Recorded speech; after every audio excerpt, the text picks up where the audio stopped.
We all know the name by now, Pablo Escobar. A man that has been glorified for his violent existence, is adored in folklore, and even has his own Netflix series.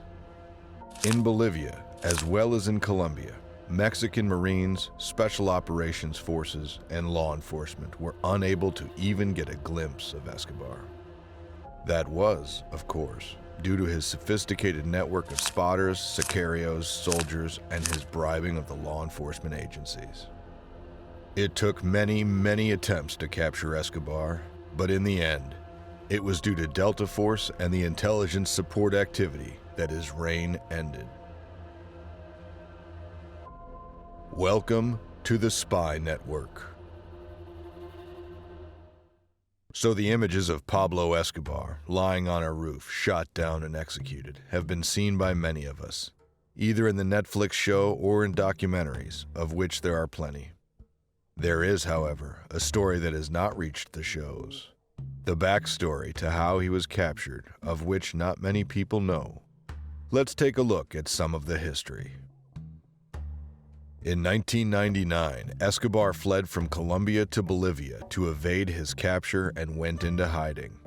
A team of Leopardos, which is a special anti-narcotics force, rushed to a ranch in the northern part of Bolivia. Together, with the support of the DEA and a Navy SEAL team, they were told by the CIA they had found the exact spot where Escobar was hiding. Not much later, after a loud entry and eyes on all the escape routes, they encountered warm cups of coffee, a sign they had just missed him. Foreign policy pressure was mounting on the U.S. administration to arrest Escobar. After all, their country's being flooded with drugs, and ultimately, he was the man responsible for it. The mission. After the attack in Bolivia pushed Escobar back into Colombia, Special Operations Command South was engaged in preparing a series of capture and kill missions targeting him.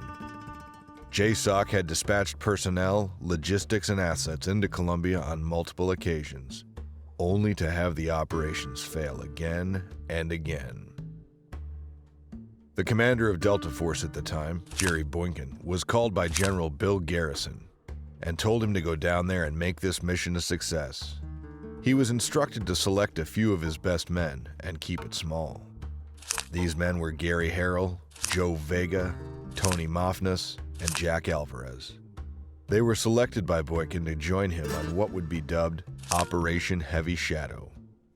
Training scenario after scenario was what followed, and it was decided that the Delta Force team would rotate with a team of DevGru operatives on unknown intervals throughout the mission.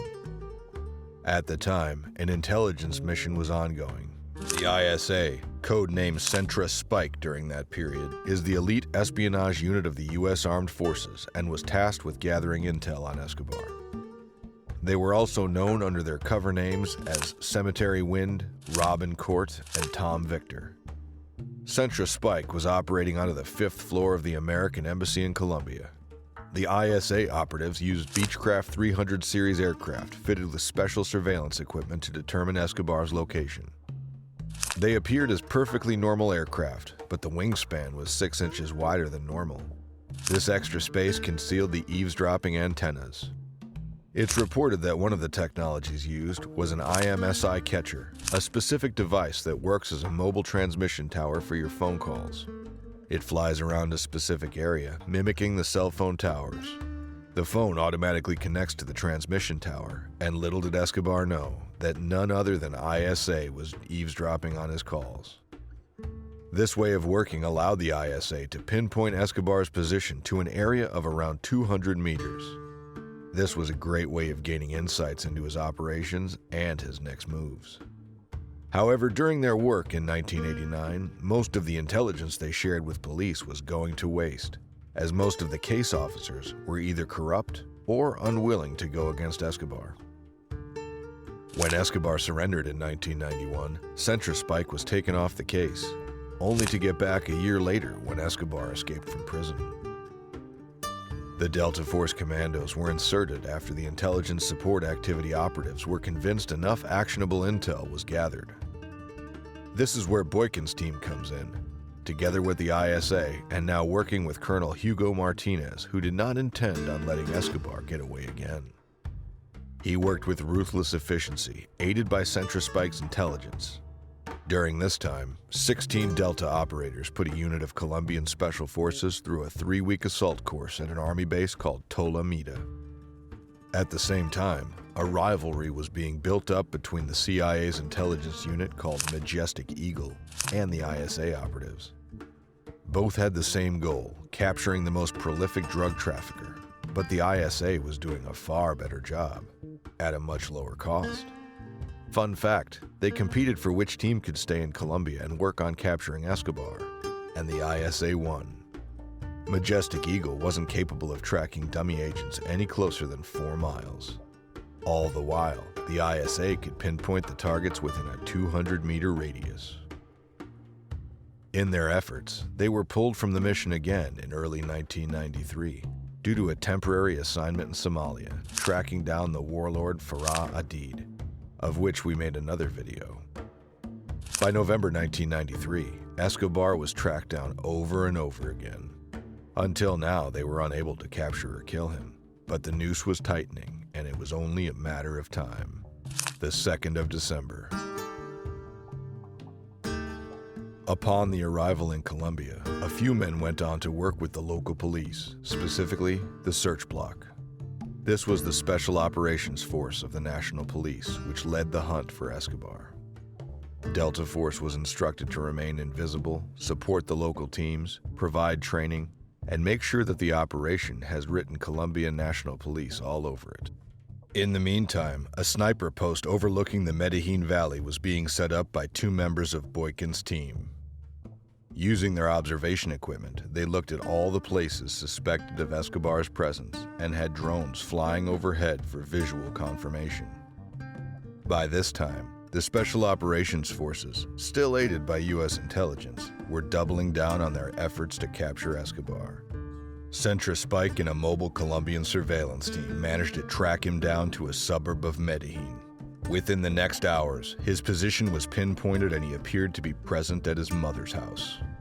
Back at Tolamita, a Delta operator quickly helped prep the assault team and got them out the door to hit the target. The Colombian assault team made entry into Escobar's safe house, chased him up the stairs, and shot him as he tried to flee across the roof. The shooter has been suggested to be a Delta Force sniper, but there has not been any evidence to support this theory. In a book called Killing Pablo, the author Mark Bowden suggests that a Delta Force sniper may have killed the Colombian drug lord, but there was never any hard evidence for that. Any credit is generally attributed to the Colombian security forces, particularly the Search Block. Considering how quickly the intelligence came together for the mission and how fast everything was moving, the chances of a Delta sniper rushing into the neighborhood, setting up a position, and being perfectly positioned to make the kill shot seems like a really good campfire story. The man who was on top of the Medellin Cartel and was responsible for around 1,000 deaths had finally been visited by the Reaper himself. As for the Delta Force, their work was far from done, as their next target was Escobar's biggest rival, the Cali Cartel. If you liked this video and like what we're doing here, consider subscribing and hitting the bell icon to never miss interesting videos like this one. Thank you for watching.